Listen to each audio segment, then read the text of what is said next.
Wala bafethu, shabu kunjani? Ngithembe ukuthi bafethu ne-right, ngithembe ukuthi niyaphila.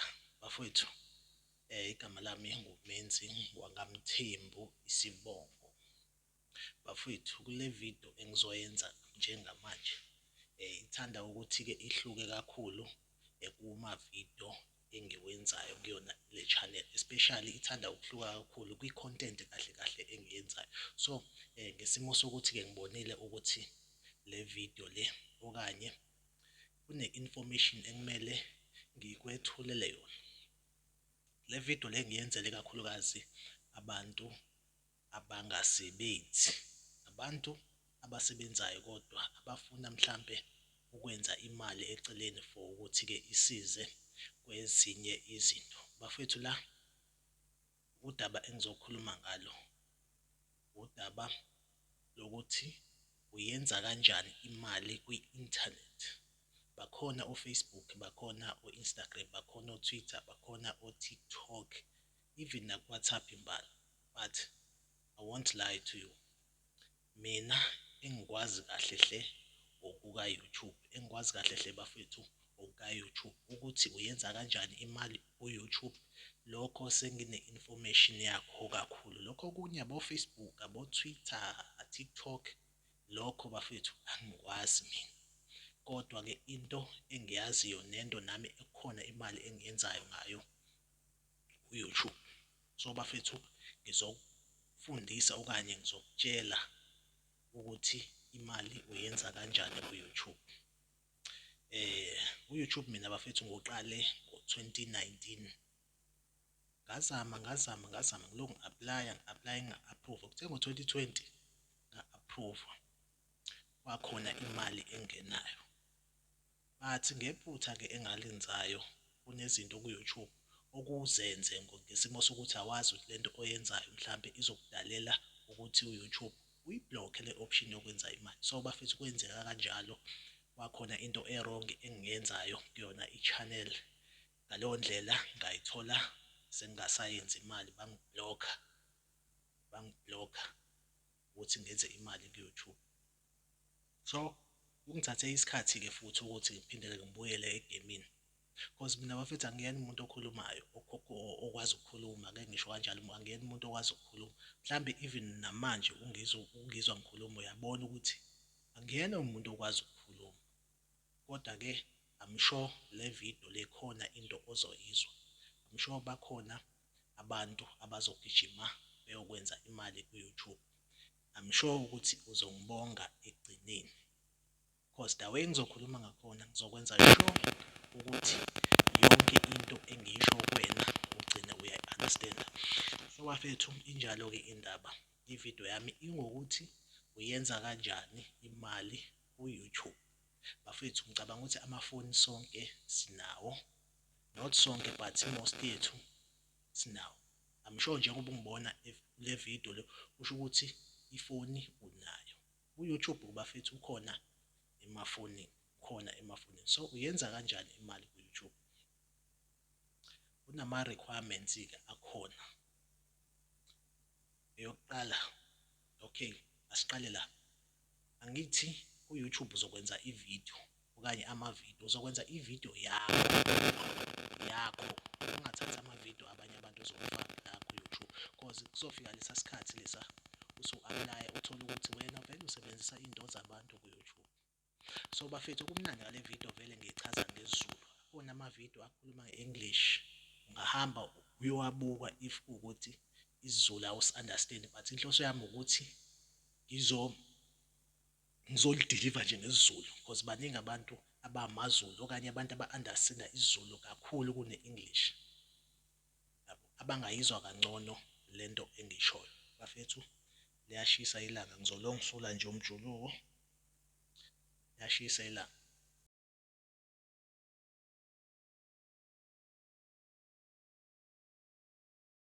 Bafethu, ku-YouTube angithi uzokwenza ivideo yakho noma yiphi i-content oyenzayo. Mhlampe kune-content wena okuyicabange, mhlampe ongabe i-content yokuqala ebakhona ku-YouTube okanye i-content obonayo ukuthi ingakwenzela imali kakhulu. okanye uyazi ukuthi i-content ebukwa kakhulu. Akhona ama-content bafethu, akhona u-podcast.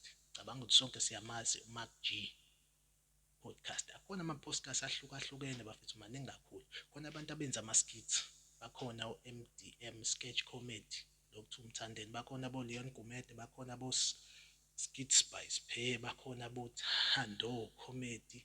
So nalawo bafethu kusehamanye ama-content. Nale engiyenza njengamanje kuyenye yama-content. Mawubona ukuthi mhlambe-ke uyayicabanga i-content ukuthi afundisa abantu nga-something, ya usengayiqala lo content. So usuyenzile-ke ividiyo yakho, i-content yakho usuyiqalile, kunama-requirements adingakalayo. Right, i-requirement yokuqala udinga ukuthi ube nama-subscribers awu-1000 kuya phezulu. Okwesibili, udinge ukuthi ube public watching hours awu-4000. Usuwafakile ake ngicacisele ka-4000 watching hours. Usuyifakile-ke ividiyo yakho idlala 2 minutes.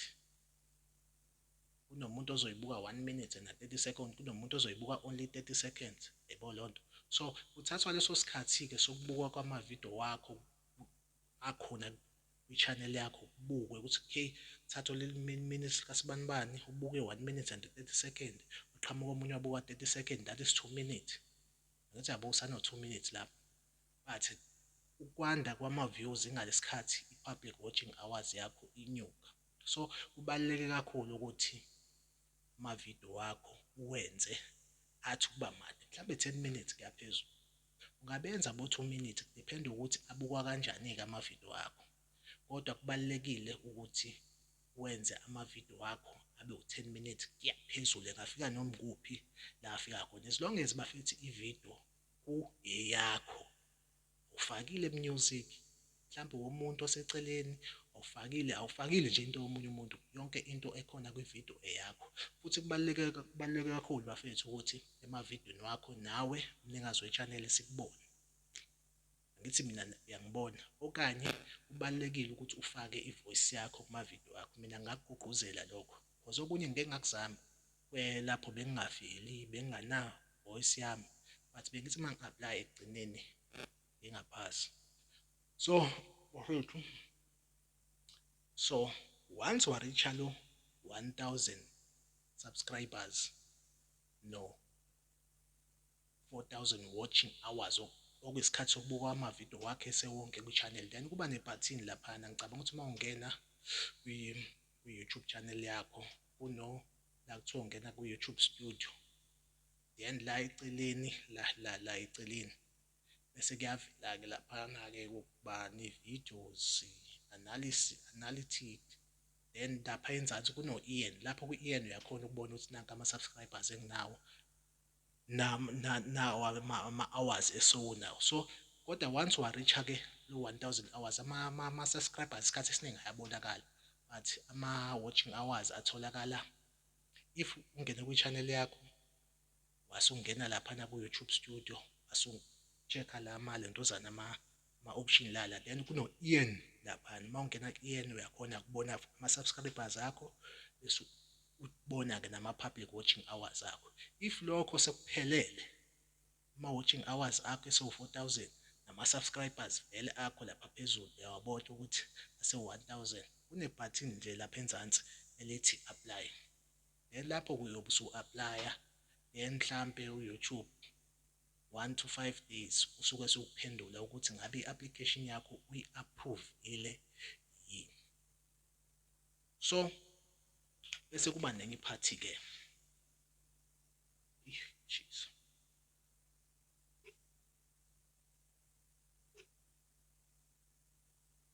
So bese kuba nenye iphathi-ke okuzomele futhi wenze sure ukuthi ikhona. Kunalento ekuthiwa i-Google AdSense account, Google AdSense account. Kulula kakhulu, ungena nje ku-Google, search ukuthi bani Google AdSense, then bese uyangena kulo link lo yobe uyithola lapho, then bese uba khona-ke indlela yokusayina up, create-a i-Google AdSense yakho. Uma uyi-create-a then kuthatha 2 up to 4 weeks ukuthi mhlampe sebengakubuyisela i-message ukuthi okay i-AdSense yakho isi-create-ekile, but uma ungayi-create namhlanje kuyenzeka kusasa kushaye vele uthole ukuthi sebeku-approve-ile. Akuyona into mhlampe-ke leyo uthola ukuthi bayakuphikisa most of the time, kodwa nje uma ukuthi i-email yakho nje i-image yakho iqondile ne-phone number-ke bafethu, i-phone number kubalulekile ukuthi i-phone number yakho kube ukuthi irikhwe ngawe, irejistwe ngawe. Because if uzolithatha emgaqweni kuyoshaya isikhathi sokuthi mhlawumbe ulahlekelwe ifoni, masuthi uyalogina mhlawumbe ku-YouTube wakho uthole ukuthi sebefuna i-verification code engena efonini yakho, wena walithenga emgaqweni la awukwazanga ukwenza i-sim swap, so kuba nzima kakhulu. Kumele kube ukuthi ikhadi erejiste ngawe ukuze uma ulahlekelwe ifoni ukwazi ukwenza i-sim swap, ukuze ukhone ukureceive i-verification code if usuloga in kwifoni entsha. Make sure ukuthi i-password awuyikhohlwa, and i-password o-create ngayo ibhokhi AdSense akube i-password kanjalo-ke ne-email o-create ngayo i-channel yakho ka-YouTube.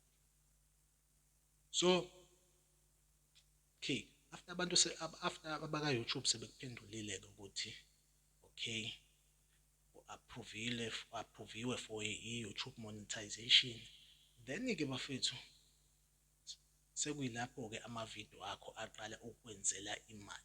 Uma ungena lapha ku-YouTube studio usungasafani nakuqala laphana, so sekukhona uphawu le-dollar, kodwa ngaleso sikhathi mase beku-approve-ile lusuke lu-off, so sewukuthi wena laphana click laphana uthi ividiyo yakho uyayi-ona, usuyawa-ona wonke amavidiyo akhona, but amavidiyo usuzo-uploada usuke usune-option lapha ngesikhathi uyi-uploada ividiyo on monetization yakhona. So bafethu injalo-ke nje indaba, imali ku-YouTube yenziwa kalula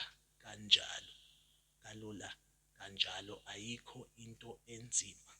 Yes, kule channel angakenzi imali, but there is i-channel yami engenza ngayo imali, of which lapho content yami ithe ukuhluka, so angithandanga ukusebenzisa i-channel leya ukuthi ngenze le video, but ngithe angiyi-upload kuyona le channel le eseceleni. So bafethu injalo-ke indaba. Uma ukuthi-ke mhlampe unombuzo khona la ongazwanga khona, ngiyatholakala ku-WhatsApp, ngakusiza nje free of charge, ulwazi nje enginalo anginamona. And into engiyinothisile ngabantu bala eMzansi abenza imali ku-YouTube, ngifuna uqamba amanga, ngasho nje ngingananazi ngithi imina wokuqala umuntu obuyele ebantwini wazobafundisa ukuthi imali uyenza kanjani ku-YouTube ngesiZulu.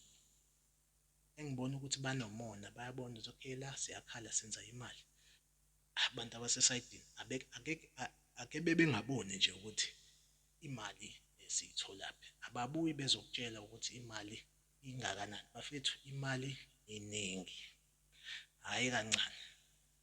Likhona impela itoho engilenzayo, kodwa bafethu u-4,000 ngiyawuthola ngenyanga ka-YouTube. Cabanga-ke lapha isikhathi sika-YouTube angisitholi ngendlela because ngiyasebenza. What about wena-ke ongasibani? Unesikhathi sonke and I'm sure ungawenza u-15,000 ngenyanga, because u-YouTube ngabe into oyihlalela from ekuseni until ntambama. Ungavuka futhi nango-10 ebusuku uwenza ividiyo, ungavuka nanini wenze ividiyo, kahle kahle ungayenza ividiyo noma ikuphi la ukhona, and isikhathi usukunaso. Because if kungathiwa okay ngifuna ukuba busy kusola ngo-11 kuze kushaye ntambama, make sure ukuthi kusola ngo-7 umshaya amavidiyo akho kuze kushaya u-11.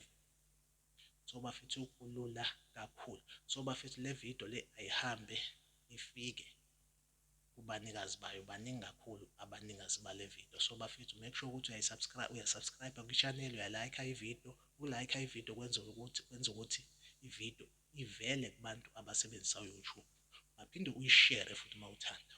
Downloada, khona ibhathini lika-download la ku-YouTube, uyishare, wayiposta ku-WhatsApp, wayiposta kuphi nakuphi, as long as ubonile nawe ukuthi inosizo and futhi ingamsiza omunye umuntu. Bafethu angibonge ithuba, ake ngithi-ke nje bye bye. Sohlangana ku-WhatsApp, ngizoyifaka inamba yami ka-WhatsApp la with the description. Ayifoneleki-ke bafethu, alahlekelwa isim card nami ngangithatha emgaqweni, but ngesimo sokuthi abantu vele basebaziyo nabantu